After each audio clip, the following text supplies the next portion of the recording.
An upcoming Wisconsin Summit will bring together cannabis and hemp experts. The event is hosted by the Indigenous Cannabis Industry Association, and founder Rob Perro is here with all of the details. Good morning to you. Good morning. Can you first introduce us to the ICIA?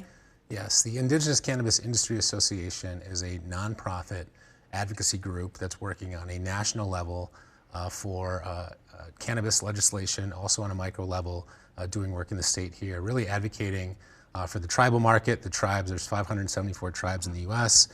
We have 70% of the land base, and we have sovereignty. So we're really trying to provide data sets and education for the community at large to make decisions about cannabis. Talk about the important link between the heritage of these tribes and a crop that is relatively new again in our state. Yeah, you know, there's just so much work that has to be done on kind of the destigmatization of this plant in general, along with just understanding our people and our resilience in general. So, you know, this is a cash crop. It's an ag commodity. Right now you're seeing it legal in Wisconsin for hemp production, but you're not seeing too many people get involved with that. On a national stage, cannabis, you're seeing a tribal market develop kind of across the country. And in Wisconsin, we really just want to position our tribes to be educated about what the best decision is for them to move forward responsibly with this industry. Because around the country, there's a lot of different rules in a lot of different places. Is that challenging, or is it exciting for your team to get to learn all of that? It is the Wild West, okay. So it's both. It's really nerve-wracking to kind of navigate, you know, the best ways and how to make decisions in this space. And I think what we're trying to do is provide a level of mentorship and sort of a camaraderie in this space to just make proper decisions to move forward. That leads us to your upcoming summit, because this is one of the ways people can learn and connect. What can we expect if we attend? Yeah, I mean, really a lot of education, a lot of data sets. We've done data sets on tax revenue, on income generation, on workforce job creation in the state, also on understanding the opioid epidemic and how this impacts mental health in the state.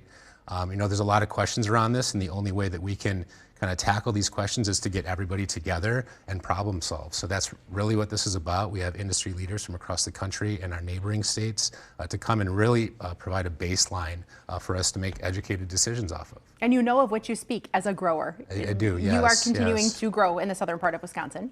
Yeah, I'm a grower. First I was a businessman, but now you're seeing a bunch of people kind of put their farmer hat on in Wisconsin, which is a long, lasting farming state, but really was a leading cash crop for hemp back in the 50s, and we'd like to see that come back again. And this summit, your goal is to certainly bring the indigenous population, but also people who are coming from diverse backgrounds. Everybody, you know, I think everyone always thinks that we just do things kind of for ourselves, kind of in these silos, but we're really trying to provide education awareness around the industry in general for the community at large. Well, we want to take a look at the dates. You are invited, that is for sure, to Milwaukee. The event taking place February 15th through the 16th. Full details on how to register can be found in the Midwest Farm section of wearegreenbay.com. Thank you for sharing your story. Thanks so much.